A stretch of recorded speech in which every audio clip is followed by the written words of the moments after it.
Hey guys, Izzy and MJ from Endless RVing. So we are out at another high-priced camping resort that MJ booked last minute. And we're going to talk about this place where we're at. And, you know, this is kind of following up to a previous video. We've been going to these high-priced RV resorts, and the last one we really got ripped off. So we're going to talk about this one and what are our thoughts about it, and did we get ripped off again?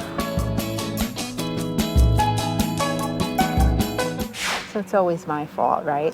So this was kind of a last minute trip that we had thrown together. Most of our trips are planned, but some time opened up, so we wanted to head out. We had called a couple places and booked. So we came upon this one. They did have an opening, so we did decide to book it. So as we do in all our campground reviews, we are going to put it through the Endless RVing, our opinion of the perfect campground criteria that we go through, everything we like, everything we dislike, and then ultimately, was this place worth the price in our opinion? Will we be back?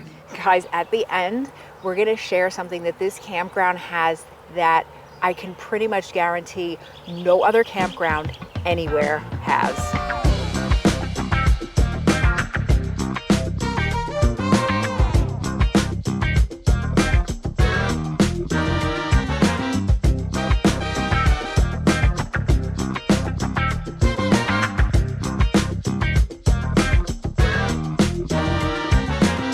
So we are staying at Appalachian RV Campground. It is in Shartlesville?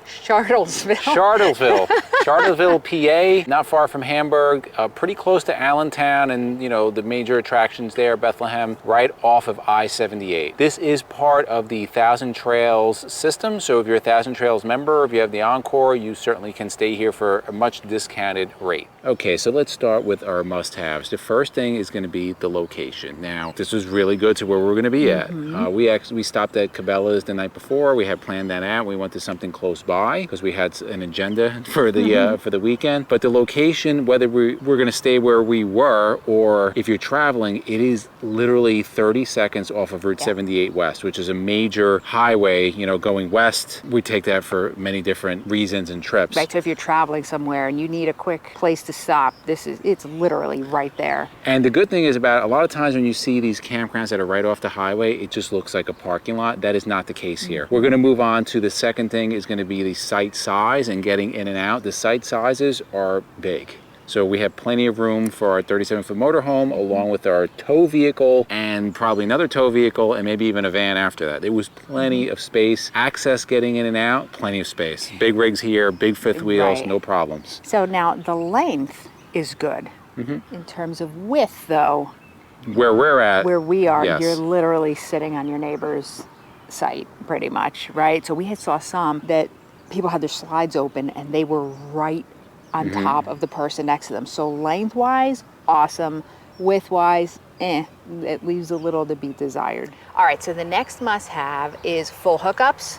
All good there. They do have a wide variety of sites here. They have full hookups. They have some that are not full, but we were able to last minute snag one of the full hookup sites. Another thing is level sites. Not sure how some of the other ones are. We did see some that are pretty flat. Ours, we pulled in, turned on the level mate, front to back, we were like 11 inches off. So we did had to maneuver certain things. We put some blocks and things, and so we're fine. But it did take a little more work than if you just pulled into like, you know, Fort Wilderness and parked easy there. And then the last must have is they allow dogs. So we've seen many dogs, all different breeds and sizes. So that's definitely a plus. All right, so here are our like to haves. So the first thing is space, and like MJ mentioned before, where we are at, and this could have very well been because we booked so last minute, plenty of space lengthwise. Width, you're pretty much on top of the other person. However, with that being said, this is a large campground. I don't know how many acres it is, but it's pretty big. There are a lot of sections here that there's a lot of space. Yes. That there's plenty of space. So maybe if we booked earlier, that wouldn't have been an issue for us. Not that it's really not a big deal, but just it's a little crowded. Yeah, we're in the 300 section, and that's where like all the full hookups are. So, you know, looking at the map, you'd be able to tell kind of where the tight ones are. And the next thing that we would like to have would be good cellular service. Now, we've talked about this many times. Verizon seems to be okay here. It's kind of weird. In the morning through afternoon, it's pretty good. And then at night, I don't know if Verizon throttles things down in the area, because it's not only our router, it's a cell phone, everything slows down. We're still able to stream, but we're kind of having a hard time downloading things. It's taking a while.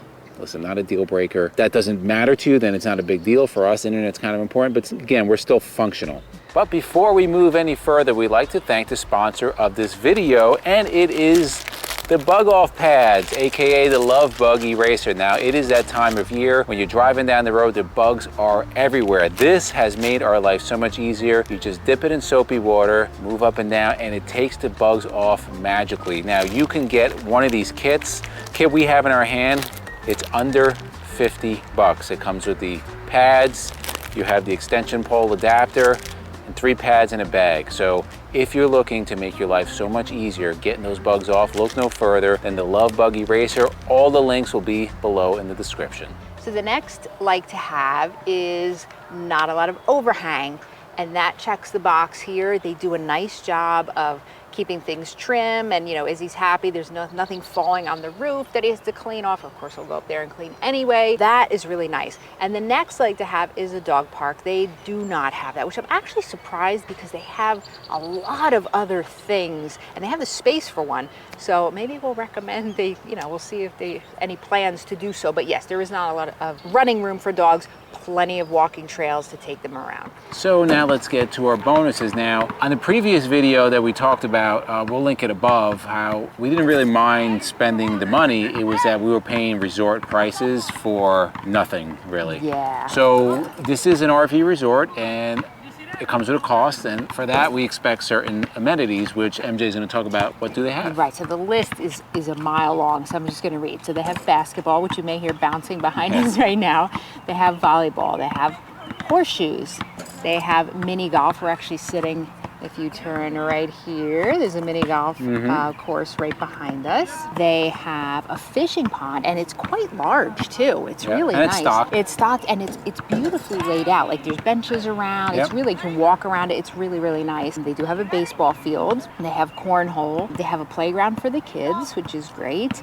They have a snack bar, but they also have a full-on restaurant. It is, which we have not seen that before. No, I mean, places like Fort Wilderness and stuff, and some places will have like little cafes, but this is a huge restaurant, full menu, waiter service. Yeah, like a counter. It's pretty cool. They have everything. I mean, tons of food on the menu, so that was pretty cool. They do have a camp store, kind of small, but they have, sweatshirts and food items and things that you can, camping items that you may need, which is And awesome. if you do need camping items, you are about 10 minutes from a huge Gander RV, which has a ton of stuff, because we went there. Right, yes, so you're super close to that, which is cool. Now, they have a game room. Actually, it was 2 sides, like 2 very large rooms, and it was such a bummer, because we went to go in, and there were signs on the door that said closed due to vandalism. Wah, wah. Come on, people. I mean, what?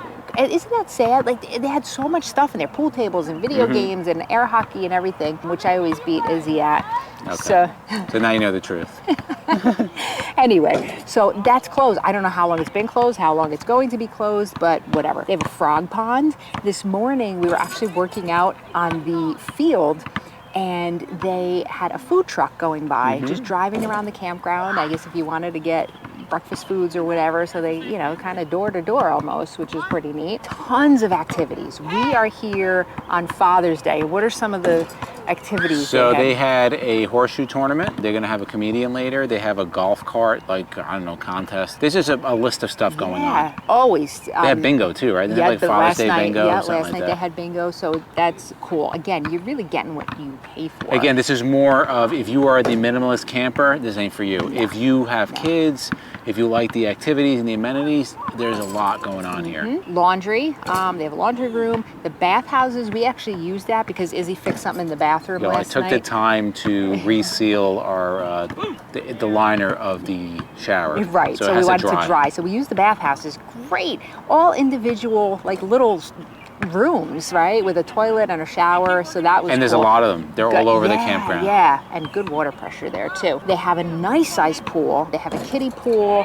And then in terms of scenery, which is a bonus for us, what do you think about the scenery? Everything is well kept. You know, the grass is cut, the shrubs are in order. Trimmed and- Everything. It's a nice looking place, Yeah, no doubt. yeah. So before we get to the final cost, which everybody always wants to know, we're going to talk about our deal breakers. 3 major deal breakers for us is going to be the breed restrictions on dogs, cats, peacocks, whatever you travel with, bad reviews, and bad landscaping, just lack of maintenance, broken things, old things. They don't have any of that here. Nada. Like I said, everything is fully functional. It looks like they maintain everything. We are completely satisfied with that. As we said, there is something that you will find here that you will not find in any other campground.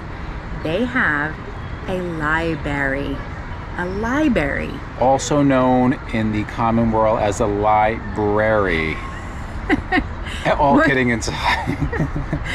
Obviously, they don't have somebody spell checking, so we came across that. Now, I'm like a geek like this where I proofread and I pick stuff out Instantly. like, yeah, so anybody else like that, put it in the comments below. But we saw this like, oh my gosh, nobody else is gonna have that, but it's pretty cool. They have tons of books you can take out and games and just another thing that makes this campground super special. So for the cost now, let's get to that. Now this was a big issue we had with the last campground because it was $125 A night. for virtually nothing and dogs and kids. And Well, we got a dumpster. You had a dumpster. yeah. Not your own dumpster, like one we had dumpster for the whole a shared campground. dumpster, yeah. So anyway, cost of this was, we're staying 2 nights. It's $92 a night. Now I know probably a lot of you are like, oh my God. But in the tri-state area where we are, it's on the higher side. Yeah. But you're getting a lot for your money. And this is what we were trying to say with the last campground that we stayed. Again, we had a book last minute and there was nothing else available. But for $125, we got virtually nothing except a really uneven site. So this, it's like, okay, it's not so bad because you really are having a nice experience. And we've talked about, you know, the campgrounds are crowded, prices are going up. Now that was for a 50 amp full hookup pull-through site. Like I said, this is part of the 1,000 Trails system, and we actually spoke to somebody that we know that's staying here on that. So if you're part of 1,000 Trails, it's going to be significantly less. I don't know how much, but definitely less. Again, we booked last minute, so it is what it is. But will we come back here? I certainly think yes, we would come back here. Yes. We probably could get a better price if we booked earlier, maybe something not, you know, a back end, because actually we kind of like the back ends better. They look a little more Spacious, level. yeah, But and level. we certainly would stay here because it's close to a lot of things. We're actually we did book a trip down south next year. We will be stopping probably here for at least one night on the way down, just because it's a good distance, like 3 hours from our house, and it's a good start off point. Right. So in the comments below, let us know, have you been to Appalachian RV Resort in, what is it called? Shartlesville? Shartlesville. Shartlesville, PA, or any of the 1,000 Trails system campgrounds. Let us know what you think of this place, or if you've been to any place that you do like. And for myself and MJ, we thank you guys for watching, and we'll see you on the road.